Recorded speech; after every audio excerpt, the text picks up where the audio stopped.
At Direct Service Garage Doors, we are your one-stop shop for all things garage door. From garage door repair and broken spring replacement to new garage doors and openers, we do it all. We're proud to be among the highest-rated local garage door companies in all of Central Arkansas. Our highly trained technicians are available 24 hours a day at no extra cost to you. So if you have an emergency, call us today, 501-244-3667, or visit our website at directserviceoverhead.com. Don't wait days. We'll fix it now.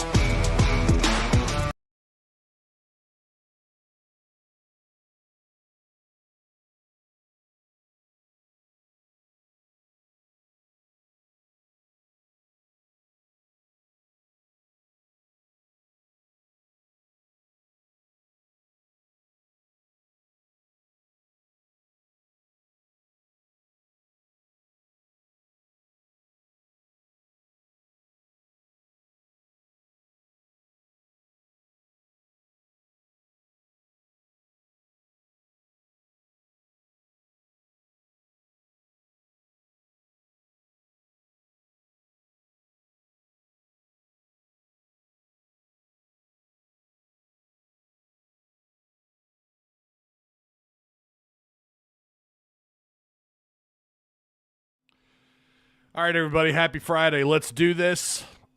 Let's go, baby. I'm so excited. 3, 2, 1. Yo! Hello. Hope you guys have had a fantastic week. Patreon supporters, you guys who I listen, I know some of you are not in Discord, so you're not seeing all the extra content that's available for you there. You really should be. Recruiting, I think it was great, man. We crushed it. June, July, we crushed recruiting. I'm also posting. I've got a post up in the Patreon forums just about some takeaways I've had so far. That's an ongoing list. I need to add to it today. I've also been uploading on Patreon the studio updates. And I got to tell you guys, I'm really excited. I can't wait. I'm trying to put together something like a little video or I don't know. But we're so close, man. We're so close. We could almost taste it. The studio room is almost done. So the updates are available for Patreon supporters. I've uploaded some videos. I've also got some fall camp. I have a fall camp reaction video that's up that was made for Patreon supporters yesterday. So some of what I'm going to say, they already know about because Patreon supporters they're Patreon supporters. So by God, we're going to try to get them the inside scoop, if you will. All right. So shout out to Patreon supporters, also to the people who are upping their tiers. People going from the $4 tier to the $8 up to then the $8 folks are going to the we've had a couple of new legendary status members. I can't tell you guys how awesome that is. That is so great. All right. Like, share, subscribe. Shout out to Direct Service Overhead, the garage door company. They operate out of Central Arkansas, Northwest Arkansas. They offer same-day services, quality parts, affordable outcomes, better than best results, so many 5-star reviews. I can speak to that. Well, that's going to be an update, so I'm going to have that for you guys. Again, I'll have that for you hopefully this weekend. I want to kind of get it all encapsulated into one more Patreon video, but I can't wait to show off I'm actually like kind of, I don't know, the door is awesome. The garage door that I picked out is actually pretty badass. I'm really happy with it. I'm really happy with the service as well. But yeah, so Direct Service Overhead, the very first sponsor of this show. And then, of course, the Odd Soul Craft Bar and Pizzeria located on Emma Street in Springdale. Great pies. You name it, they have it on tap typically. I mean, great environment, great staff. Go check out the Odd Soul Craft Bar and Pizzeria located in Springdale on Emma Street. Okay. Woo! Listen, fall camps, we've gone through 7 days. I've been to 5 days of those 7. I've been to 5. So I a little bit to talk about. And some of it you've probably read or seen elsewhere, but I'll kind of give you my perspective on it. Shout out to chat here. What's up, Austin? Philip, how you doing? Chris G. Montario Knight, John Hawes, sir. Ty, I was talking with Carter on Power SEC Hour. I don't know who that is. Who's Carter? I told him we have someone to take care of Perkins this year. He started laughing and said, yeah. Yeah, that's like saying we have a linebacker to take care of McFadden. Carter was actually praising the Hogs yesterday. I don't know who that is. I don't know. I'm sorry, man. Who's Carter? You're gonna have to get me up to date. I don't know who Carter is. Power SEC Hour, is that a name of a podcast? Our strength conditioning coach is showing results already. Landon looked huge in today's presser. He looks big in person, man. He looks huge. He is a monster. I actually got a chance. I've kept an eye on the linebackers. I got some footage. I've uploaded so many shorts this week. So many YouTube shorts. You ought to go check them out. They're like, some of them are 40, 35 seconds. Some of them go all the way up to the full minute. But I got a chance to watch the linebackers a little bit all through camp. And I finally got to see the defensive line here the last couple of days. So, and he said he was the speed rusher guy. Yeah, Philip. Carter is a LSU fan. Okay, I'm sorry. I've never heard of him. I don't know who that is. There's so many shows, and there's a new Razorback YouTube channel every week. There's a new LSU, Ole Miss. I mean, it's just blowing up. Which is great. I've said all along, this is why I support other channels. Bring more viewers to the platform. Let's go back to, so yesterday was full pads. Yesterday was a pretty important day. Sam Pittman had some things to say that was pretty interesting. Sam says the offense was 75 to 80% installed. That's a good thing. That's a good sign. That's a good sign. If he walked in there and said, "Hey, we're 100% installed," I would have been concerned. I would have been like, "Wait a minute, wait, what?" Like you've had all this change on both sides of the ball. You've got new tight end coach, new guys in the coach in the secondary. You know, obviously Dan Enos and so you've got two coordinators. You've basically did almost a complete swap. Not unheard of in college football, just not really common to have this much change in a single offseason. And if he would have walked up to the podium yesterday and be like, "Yeah, no, we're good, we're 100%," or if he had said 99.9%, I would have been concerned. Like, wait a minute, how simple are these playbooks? Like, how simple is this? Are we really just going to line up cover zero on defense and just blitz 6, 7 guys every snap? Like, what the hell's going on? That seems a little too simple. So I like that he said 75, 80%. That's a good number. I listen, they don't show us, let's be real, they don't show us shit. They don't show the media. And I get why they do that. And I understand it, and I have no problems with it. Yeah, I'd like to see more, but they do so much, especially summer. Obviously, nobody has contact with what's going on in the weight room. We got to wait till the coaches to talk to us for fall camp. But I would love to see more, and I get why they have the system set up the way they do, and I think it's a strategic one, and they don't want other teams knowing too much, I mean, and I get it, man. I'm glad they do that.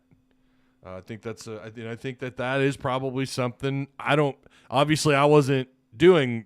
I wasn't covering Brett Bielema practices. I wasn't covering, thank God, Chad Morris practices, Bobby Petrino, Houston Nutt. But I'm assuming this is something that Sam Pittman carried over from Georgia, from Kirby Smart, or maybe some things he's picked up along the way. He's been around for a minute, man. He knows what he's doing.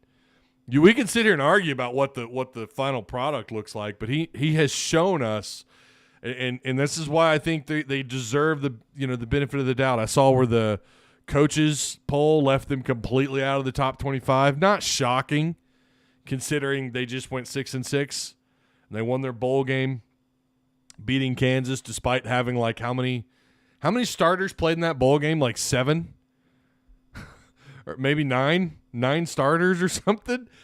It might have been more than that. Maybe I'm being a little dramatic, but and they pulled off, and Kansas didn't have that kind of drop-off. Kansas didn't have that many transfers. And Pittman's 2-0 in bowl games. And, of course, TCU, we're supposed to play them. But I'm kind of glad we didn't play that bowl game. I'm kind of glad that Arkansas didn't play that bowl game because they didn't deserve it. I'm sorry. They didn't deserve it. You don't win 5 games in a 10-game season, you don't deserve to go to the bowl game. It's just as simple as that. So part of me is kind of glad they didn't play it, but I do think it would have been interesting to see how they would have performed against TCU had TCU not backed out. They were hit with COVID. But that's not a slight on what happened year one, by the way. Year one, Sam Pittman, it was night and day, man, compared to what we just suffered, what everyone had to watch the 2 previous years. Technically, what the previous 3 years, so much better, such a better product on the field. I'm not knocking, like the turnaround in 2020 was incredible, but they didn't deserve a bowl game. I'll die on that hill. They didn't deserve it. They didn't win. They won 3 games. I know we can all scream to the top of our lungs. They beat Auburn. I agree. Should have been 4 wins. Even still, they didn't deserve a bowl game. So I'm kind of glad that one didn't happen. But at the same time, you would have benefited from playing it because it's that many extra practices. So I get the people that are upset that it didn't happen. All right, going back to what Sam said, though, 75 to 80% install complete on both sides of the ball. Again, I like that. So, Sam, on the secondary, now, this is what he says. And, look, if he were to say the opposite of this, we can't play multiple coverages, I'd probably, if he was out front saying that, at this point, at that time, 6 days under your belt? You just had your first full pad day, and he's saying we can't do multiple coverages in the secondary.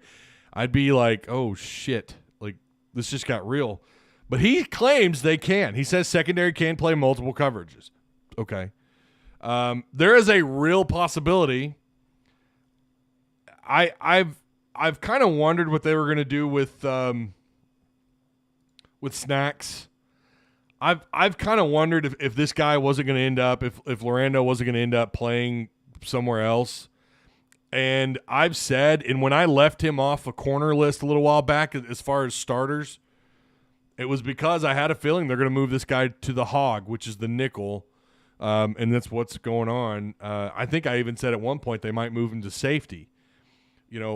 They're still searching. Now, that does give you a little bit of a pause for concern, but when you consider how much turnover that they've had in the secondary the last couple of years. By the way, did you see Jalen Catalon apparently made a play for Texas today in their fall camp practice? Kind of made me sick to my stomach. I'm not going to lie. It made me sick to my stomach, okay? Catalon's not supposed to be doing that. How could you, man? UT of all schools. Why? Good for him, though. I mean, I hope he makes it to the league. And you know how this is going to work, right? If he does make it to the league, there's going to be very little mention that he ever played at Arkansas. It's going to be all about UT. I don't have a big problem with that. I don't, because I feel the same way. But if the shoe was on the other foot, if he had transferred here from Texas, how do you think that would go when they're talking about him, when they're doing the whole mock draft stuff? Well, he played at UT. That's all you'd hear about is UT. Or if he's an Alabama transfer. They did that with Drew Sanders, although not to the degree I thought they would. Wish him all the best, but yeah, it made me sick to my stomach. Ugh. Anyways, so yeah, Snacks could end up playing the nickel. We could see that happen. Hell, it wouldn't surprise me. We're so far away. We're so close yet so far away from week 1. But for these players, they're like, it feels like it all just started for them, right, in terms of fall camp. And it did. I mean, you've only gotten through 7 days. You just completed your first full week.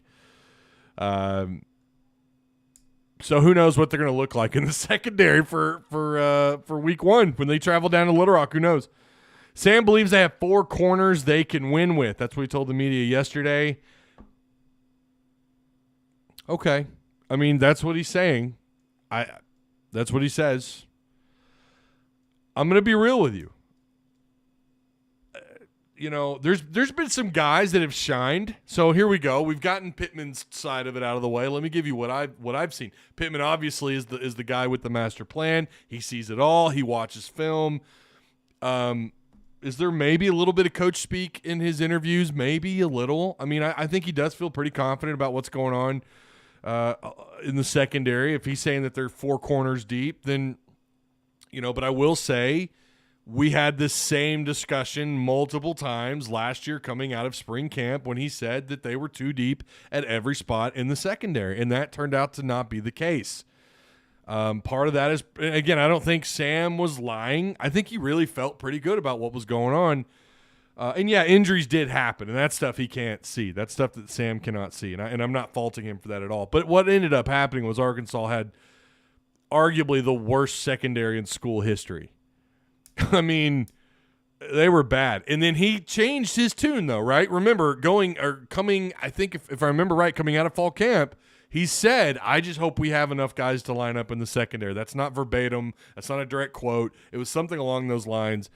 And so I kind of wonder if he's going to what he's going to be saying going into week 1. When he talks to the media prepping for his week 1 opponent, or maybe even SEC play, right? Like maybe these first 3 weeks. I'm not saying he's going to overlook anybody. Certainly, it's not like Liberty didn't walk in here and beat you last year. But I don't think he's going to overlook anybody. I hope not. You should start off the season 3-0. So maybe going into the LSU week, week 1 matchup against an SEC or the first matchup against an SEC opponent, maybe he'll change his tune a little bit. But I'm curious as to what he's going to say getting ready for week 1.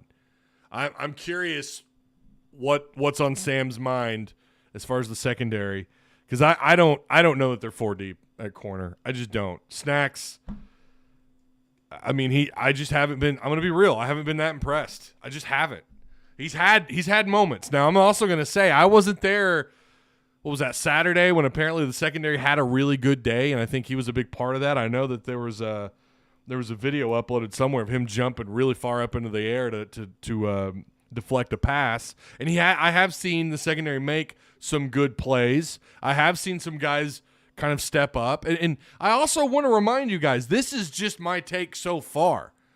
It's still early. These guys are still breaking in the pads. They're still trying to figure things out. They're trying to get an idea of what these coaches want out of them. Right now, it's full go. Now it's on, man. It's on like Donkey Kong. It's time to light the fires and kick the tires, Big Daddy. That's what it's all about right now for them. So there's this beginning period, that first week, where everything that we're seeing right now could be the opposite, and that means the good too. Maybe the good we see out of these guys, we start seeing the opposite at the end of fall camp. And what does that mean going into the regular season? But just so far, I've not been that impressed with the secondary. They're getting beat, man. I'm just going to call it like it is. They're getting torched. I've seen Centennia burn guys left and right, man. Now, again, there have been some guys I'm keeping an eye on. Obviously, Snacks has had some moments that were pretty impressive. Another guy that's looked that I thought is looking the part is Jaheim Singletary, that redshirt freshman. Transfer out of Georgia. I'm going to say it right now. I'm changing my depth chart. I think he's going to end up being a starter. As of today, I'd put him and Dwight McLaughlin as 1 and 2. Singletary, I think he might even have the it factor. It's not like he's shining through camp, but he doesn't look like a freshman. He doesn't look like a redshirt freshman. I would have guessed. Had you just pointed him out, I would have said, oh, well, he's, not only because he's 6'2", 6'3" as a corner, but he breaks so fast. He looks like he has the awareness and the alert. What's the word? It seems like he's got on-field IQ, like pretty good high IQ. Like he just gets it. He looks like the 5-star that he was coming out of high school. That you're seeing. Okay, so this is what a 5-star looks like. I think we're going to see that unfold more and more as camp goes through. Got to keep these guys healthy, man. I'm going to tell you right now, if he, McLaughlin, Snacks, Walcott, if any of these guys go down, now Walcott's also another one. I'm not entirely sure where they're going to line him up at. He could end up at safety for all I know. Metcalf, any of these guys, like if these guys get any kind of extended, if they get hurt long term, that's going to make me a little nervous. Also, I think they're going to be better than last year, but my God, I mean, you could finish in the 80s and that's improvement in terms of passing yards allowed, and like in the rank. Because last year they were 127 in the country. They were like somewhere behind the 125th, 126th. Arkansas and Tennessee were like the two worst secondaries in the SEC last year. I mean, it was bad, man. I think they're going to be better. I do. I think the improvement. I think there's just such a want to. I think Sam identified the issue. Now, if they're bad again, if they're if they're as bad as they were a year ago, it could be a long year. But yeah, Singletary is someone who has stood out.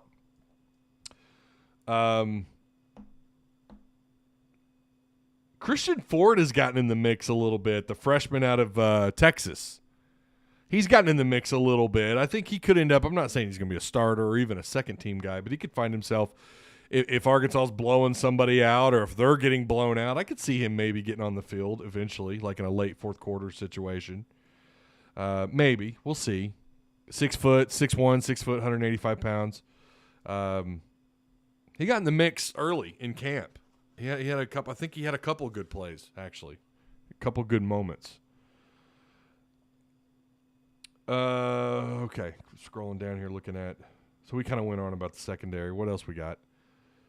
Linebackers. This is what Sam Pittman had to say about the linebackers. What are we at? 22. Okay. Ba-da-ba-ba-ba.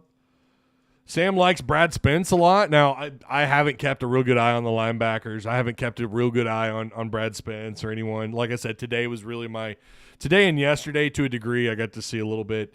He also says Jaheim Thomas is coming along, and he thinks that the linebackers are 5 deep. I could buy that.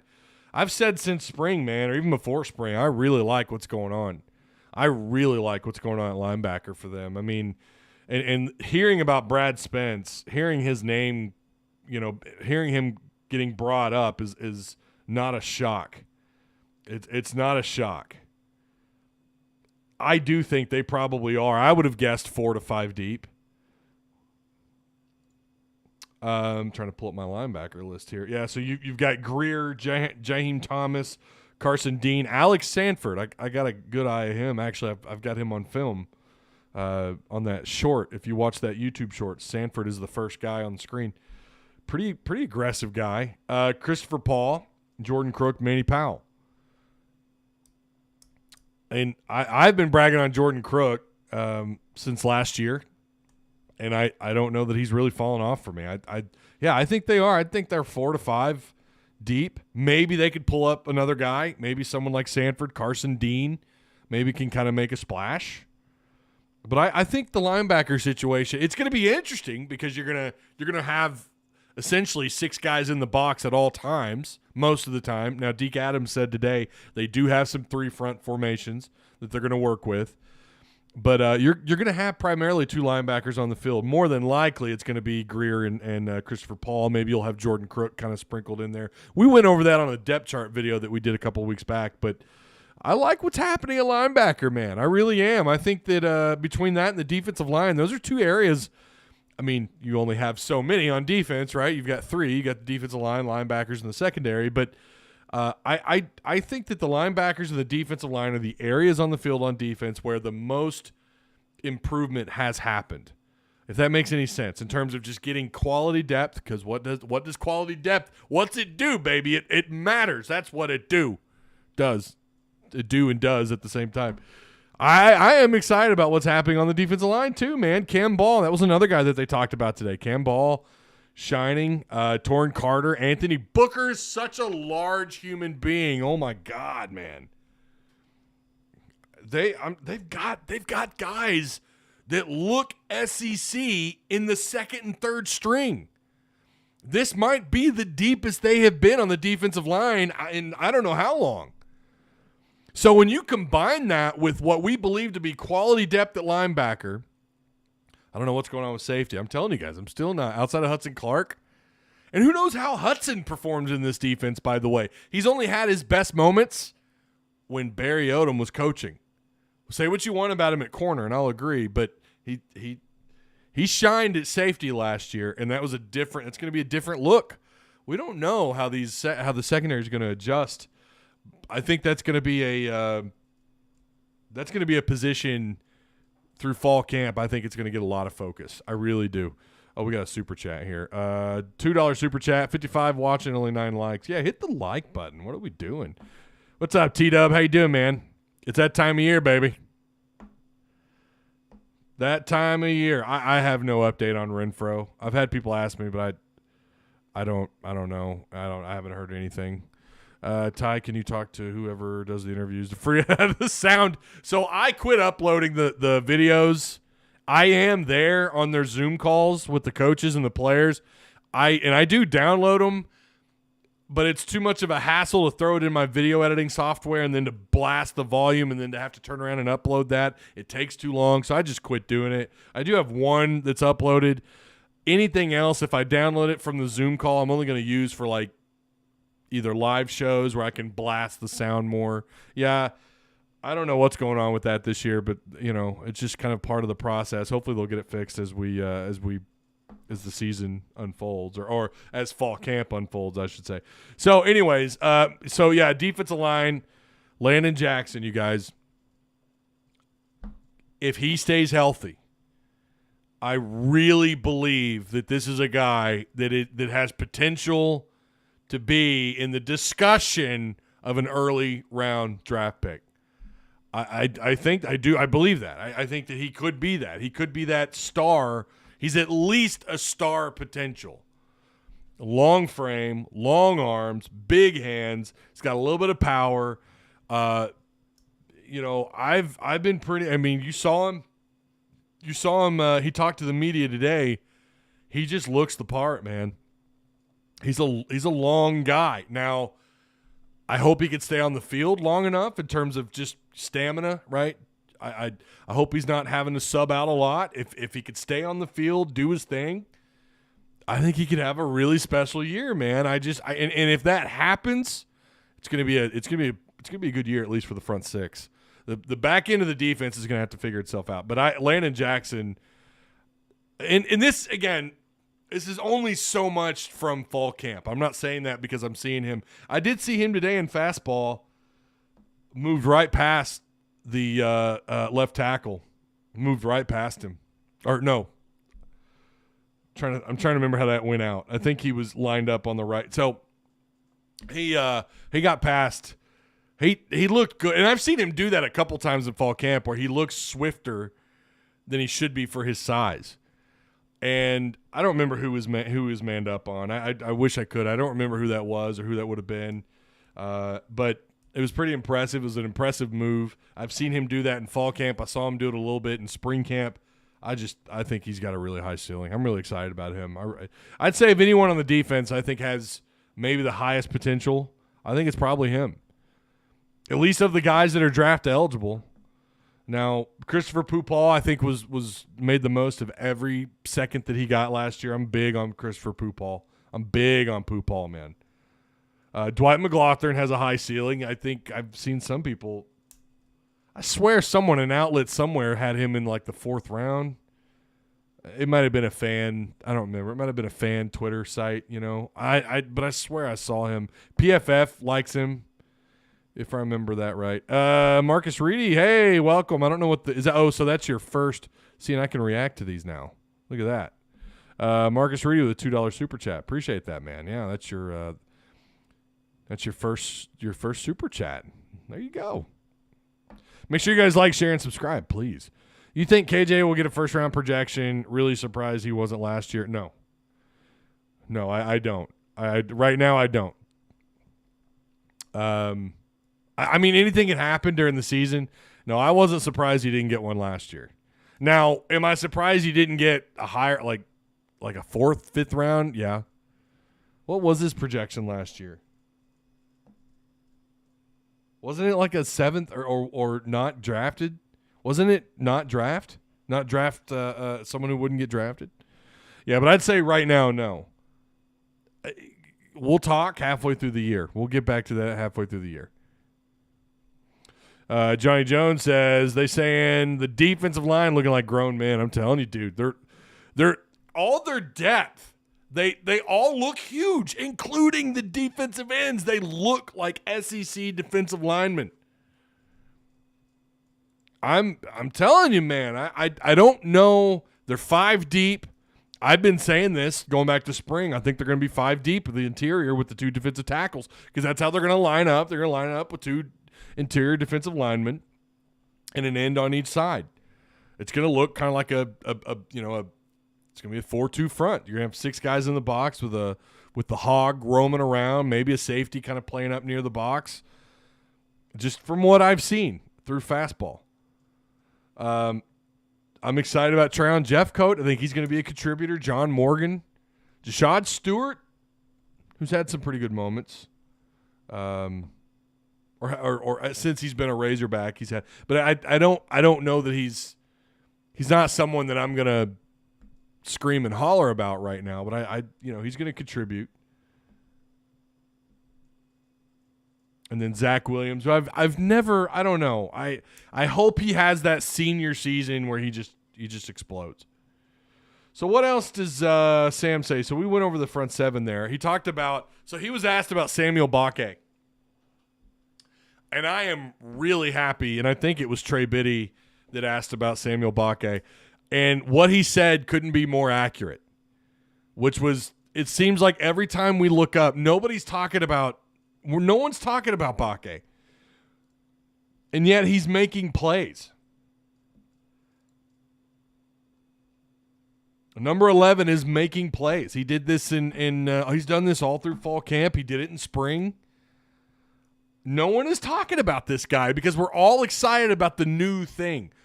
Wouldn't shock me if at the end of the year Samuel Bakke is someone that's a heavy contributor. What Sam had to say was, heck yeah, he's going to help us. Bakke will be on the field as much as anybody. On the tight ends, he was asked about what's going on there. He said, thank goodness we got Francis Sherman. He's thankful that he chose Arkansas. Shamar Easter, and this goes back to what I said, man. I say this every year, and I'm going to continue. I'm going to scream this from a mountaintop. If you want an opportunity to get in the mix and you're an incoming freshman or a transfer, get here in the spring. He's playing catch-up. Shamar Easter's playing catch-up right now. Maybe that'll change. Again, he's got a little bit of time. We'll see what happens at the end of this. KJ has not, I don't know if it's the expectation that KJ should just be sharp all the time. I don't know if it's that. KJ hasn't really blown anybody away. I think he's just looked like KJ. There's some people I've seen here and there. I had a message board screenshot sent to me, I think, was that this morning? I guess someone somewhere, I mean, you know how it is. There's always that someone somewhere bitching about the quarterback. But I think there's this small voice in the crowd that's complaining about KJ not looking great. And it's not I'm not saying it's a media member. I'm saying it's just someone, a fan who's reading everything on all the message boards. You're not seeing this in Discord. You're not seeing this in Tuss Talk with Ty Discord. But people aren't. There's a couple of people who apparently think that KJ's not absorbing Dan Enos' offense, and I think he looks comfortable. I have seen him throw maybe one short ball that just went in the dirt. I think I've seen that once. I've seen him throw the ball. He looks pretty confident to me. I think he's going to be fine. Again, we have no idea what these guys are going to look like until we get several weeks into the season. But at the moment, I'm not sounding any alarm. I'm not screaming anything from a mountaintop about KJ's performance because it is just fall camp and it is the beginning. We got another super chat. Mr. T-Dub says, we're hearing that there's not much drop-off. Okay, so here we go. From KJ to Jacoby.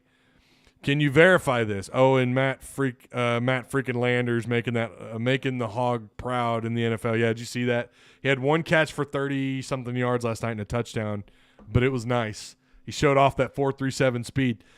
This is the way I'll put it. KJ has looked like KJ to me. I was there last fall camp. I was there through spring camp. I was there through the regular season. He looks the same to me. Now, Has he had a couple of days, or maybe he didn't have a great couple of days? Listen, I thought he had a couple of days last year during the regular season where he didn't look that great through the week, and then he ended up lighting the field on fire. So I wouldn't panic. I think what this is, Tim, and I appreciate the question because it's a good question. I think what's happening. Let me give that a heart there. There you go. There's your heart, buddy. Mr. T-Dub, by the way, I got to get caught up. I'll talk to you hopefully tonight. But what I think's happening is that Jacoby Criswell has just had a really damn good fall camp. I can verify this, man. This dude is throwing darts. It's like all of it, not all, but most of his throws look like they're on a rope. I've been very impressed with him, and just hearing from what some of the other media people are saying and just kind of reading around, they're all kind of saying the same thing. I talked to one not long ago about it. They said the same thing. Like, Criswell looks like if this were year one for KJ, there may be a legit quarterback battle. And it's not because of anything KJ isn't doing. It's because of everything that Jacoby Criswell is doing. What Criswell's doing right. He's looked the part, man. Now, I feel like I have to say this every time, and I hate doing it, but it's one thing to do it in fall camp, right? It's one thing to look great, and then something else entirely to go and do it during the regular season. And God forbid the Arkansas is in a situation where they need Criswell to come in and step up. But I will say he has looked better through what limited amount of practice I've seen him in than I think Malik Hornsby ever looked. Now, Cade Fortin has actually had a really strong fall camp. Cade Fortin, I don't know, maybe he's got a family member that listens to this, and he heard me say I don't think Fortin's a QB2 in this league, in the SEC. He's looked pretty damn good. I can't lie. We got another super chat here. I've noticed these different podcasts are using Arkansas fans to grow. Southeastern 14, that SEC podcast, and Power Hour SEC have all admitted they grew because of Arkansas fans, and I don't know how to feel. Well, I mean, you remember R.J. Young was accused of that too. There is some of that. I do think there is some of that catering to Hog fans, sunshine pumping the Hog fans to get views. I absolutely do. And there's one show in particular I know they do it. And then there's some that do it that I think it's deserved. Like when you talk about Southeastern 14, they're honest. I like those guys, man. Blake Lovell, who's been a guest on this show, I've had him on a couple of times. I plan on having him on again soon.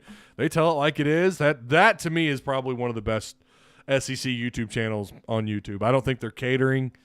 There might be a little bit of sunshine pumping, and people have accused me of that. But if anyone really knows how I talk in these, I'm pretty upfront. Like I just told you, I'm not buying what they're selling me in the secondary. I'll be upfront and loud about it. I'll be loud and honest and truthful. I'm not going to sunshine pump for views. I don't do that. I tell you exactly what I'm thinking. But, there are some that have. And there are some other Razorback shows, I think, that they're sunshine pumping the Hogs to get views. It's competitive out in these streets, man. I get it. But, no, Jacoby Criswell's situation, it is just that. He has done more for himself, and how much of that is the Dan Enos effect, I don't know. I think it's too early to say that, but hopefully you don't need him, right? Hopefully you don't need him, but if you do, he's there, and I feel a hell of a lot better about what's happening there. I tell myself every year to keep a level head, but that part of me whispers, this will be a big year, is slowly turning into an outside voice. I love how honest that was, Lucas. That's a great comment right there. You should have seen how Trey Biddy treated more. Oh, I won't get into that.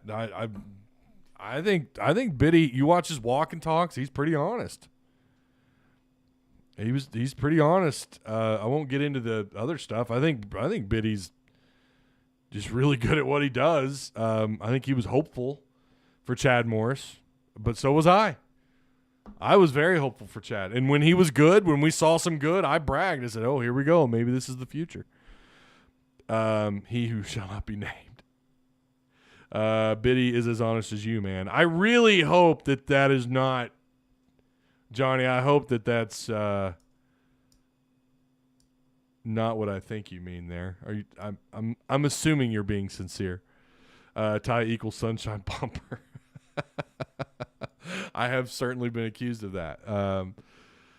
Yeah, we got to see some fastball this week. Not much, but we got to see a little bit. KJ, I mean, what I've noticed in fall camp is they're throwing the ball a lot to running backs. They're setting up screens. They're throwing the ball, and they're practicing the running backs catching the ball when they're doing their individual drills. I don't recall ever seeing that last year. Maybe I just missed it. I don't know that I ever saw them in their individual drills where they were having them do, footwork. They're doing their footwork, and then they're throwing them the ball at the end of the drill. And then they're having them like literally run these like little slant routes in their drills as well. So I think that's an Enos thing. I do. I think they're doing. I'm not saying I never saw it last year. I think maybe a little bit, but it seems like it's more of an emphasis on throwing the ball to the running backs. But Rashard Dubinion's caught a few for short yardage. Tyrone Broden at the beginning of fall camp, the dude just looked uncoverable. I thought he had a couple of really great grabs. The guy that's been the most consistent, although I saw him drop a ball today, this might be the second ball I've seen him drop all camp, was Andrew Armstrong.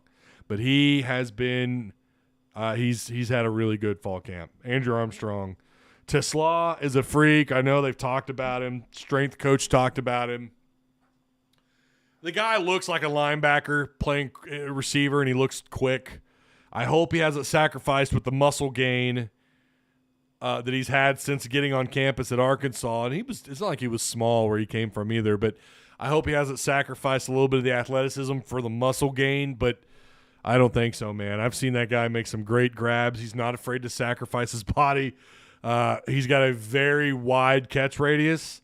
He could jump up. I think 50-50 jump balls, he should win 70% of those, it feels like. I mean, I say that when the lights come on, we'll see what happens, but been very impressed with him.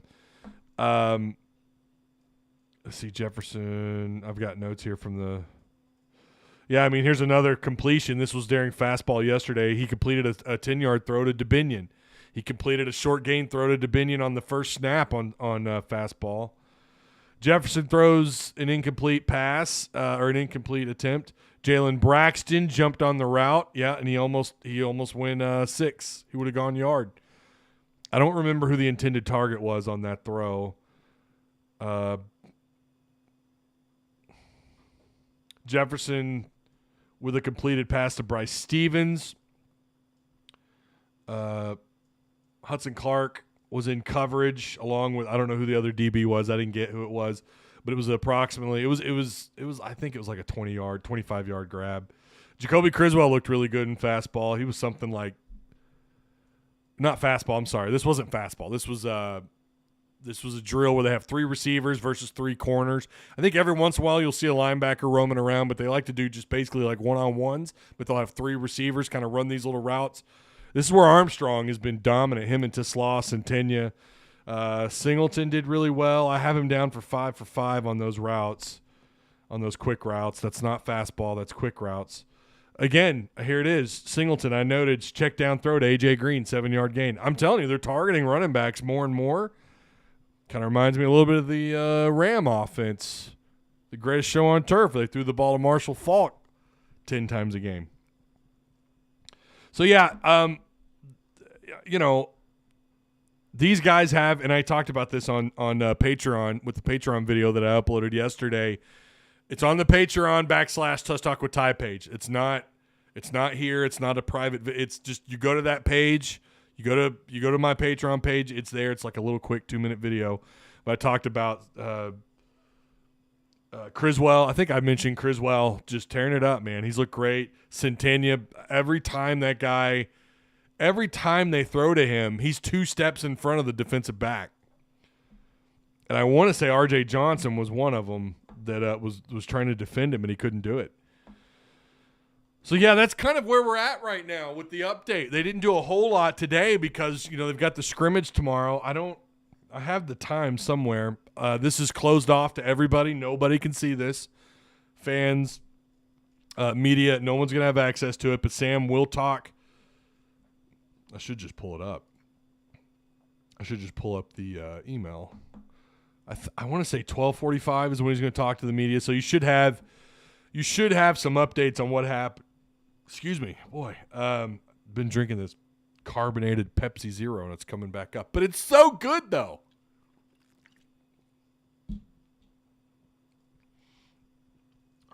Where is it?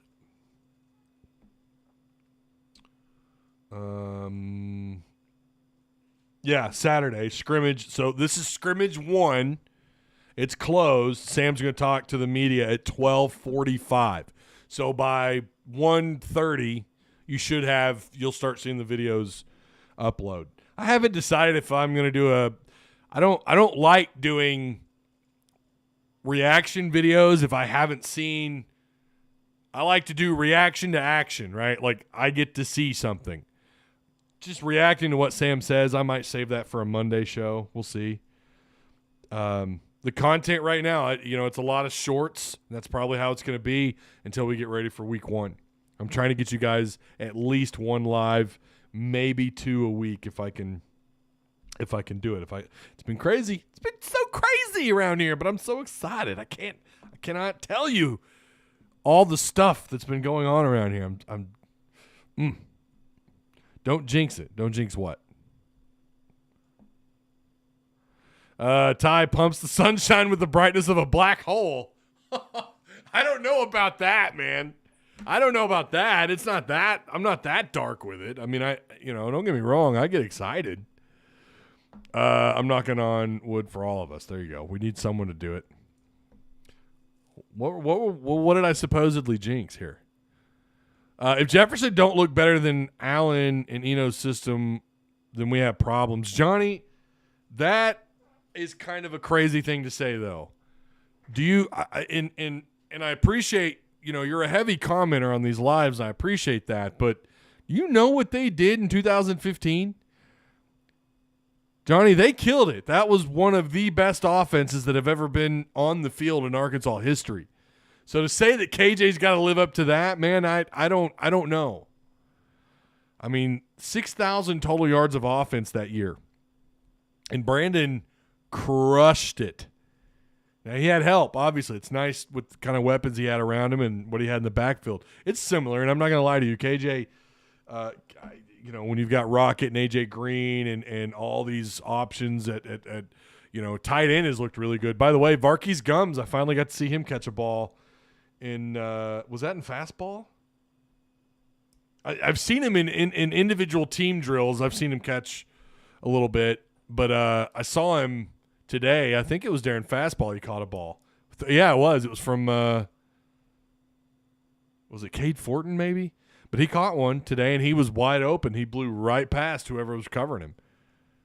I really hope, for everybody's sake, that this is a year where, or what we're seeing in fall camp is just simply the wide receivers are that damn good. The options around KJ are that damn good. The Enos offense is that damn good. I really hope that's what this is. Now, some of it, again, is because it's so early in camp. If I'm still saying the same thing the end of next week, we're still talking about how the secondary, and it could still be that the receivers are just that good. It could be. But if we're still having this conversation going into week 1, I don't know, y'all. I might be a little nervous. Did I miss a super chat? I feel like I did. No. Okay. All right. We got them all. T-Dub, I got yours. That was a good question. T-Dub always kills it with the questions. I appreciate the super chat, Reedy. I appreciate you, my guy. All you guys. Well, Reedy and T-Dub, appreciate it. Yeah, but we had no defense to back it up. I hope he is better than Allen. I mean, I hope so too, but I mean, Allen's senior season was incredible. We need another Hunter Henry and that other tight end. Yeah, we'll see. Varkey's Gums is coming along. Haas ran with the first team today during Fastball. Luke Haas ran with the first team. I think I have someone texted me about Khalil Geralt. I think I'm pronouncing that right. About him running with the second team. He's a walk-on. I think that's because, again, they're taking it easy. They don't want to get these guys banged up. They don't want to give them too many reps. They're getting ready for tomorrow. They're going full. It's a full-on, full pad, full tackle scrimmage tomorrow, by the way. It's not just stop them and don't bring them to the ground. If I heard Sam right, if I heard Coach Pittman right, they're going to tackle to the ground. So I wouldn't be too concerned about some of these guys that got some reps with the twos. He was one of them. At least that's what I was asked about. And I'll be honest with you, I didn't even see the guy line up with the twos. I didn't see it. I'm not saying it didn't happen. I just must have missed it. Stuff happens so quick. It's really hard. It's really hard to see what all's happening. When I'm trying to type it all out on my phone. It's tough, man. I'm not lying to you. It's hard to do. So you miss something pretty quick because it's up tempo.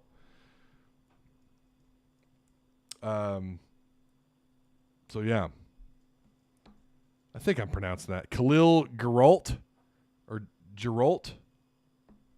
He's a walk-on. But yeah, someone shot me. I don't know who's reporting that, but I guess he did run with the twos. I must have missed it. But again, I wouldn't freak out too much about that. I think again they're getting ready for spring camp. What happened to the DB? Oh yeah, Brothwaite. Yeah, so he is gone. I don't know. I have no idea what happened. I don't know. I'm sure I could find out, but I'm not sure he was going to be a heavy contributor too much. I think he was working his way into with the threes. Transfer out of Western Kentucky. This was his final year of eligibility too, by the way. So I don't know how that's going to work out for him. I hope that it does. Wish him the best. So make sure you guys like, share, subscribe, hit that like button. I'd greatly appreciate it. I think that's really about everything. They've done one day of full pads. I'm sure it'll be something similar next week where maybe they go a couple days. I don't know. I don't have that schedule for next week, but actually, yeah, I do. I'll look at it later. But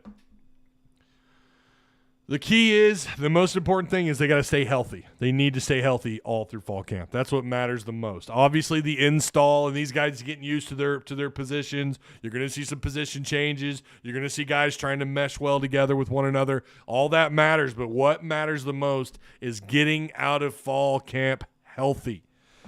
And Sam wants to have a physical fall camp, and I guess we're going to find out tomorrow. Tom Murphy tweeted out that Paul, and Devin Manuel joined the injury list today, but won't be out long. Did he really? Did he tweet that?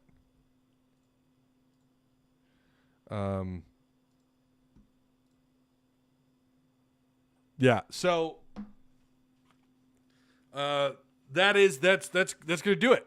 I'm going to Patreon supporters. I'm hopefully going to have an updated video for you maybe tomorrow, maybe tonight. God only knows. There's some more stuff we gotta get done back there, but I cannot wait to show. Like, we've already got some stuff moved around. It's still cluttered in there. My wife killed it today while I was at practice. She didn't have to work today, and she stayed behind, and oh my gosh, she did a number in that garage.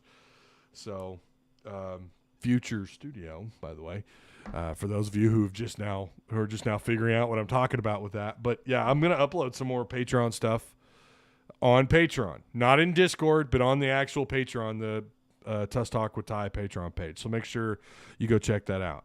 If you guys want to join, here's the link.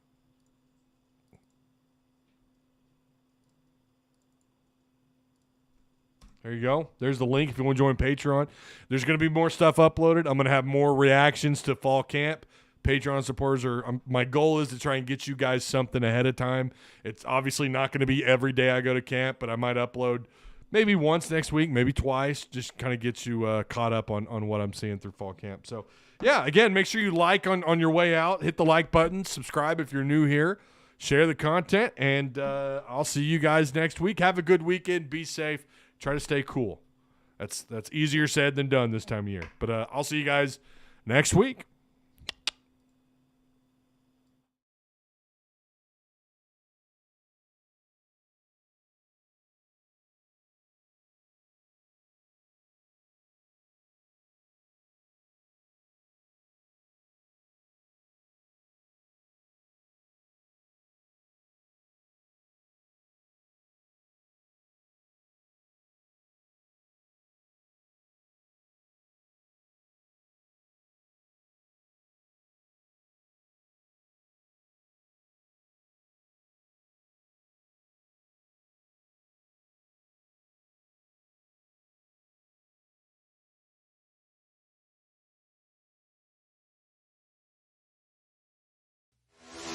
At Direct Service Garage Doors, we are your one-stop shop for all things garage door. From garage door repair and broken spring replacement to new garage doors and openers, we do it all.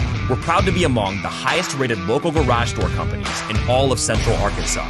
Our highly trained technicians are available 24 hours a day at no extra cost to you. So if you have an emergency, call us today, 501-244-3667, or visit our website at directserviceoverhead.com. Don't wait days. We'll fix it now.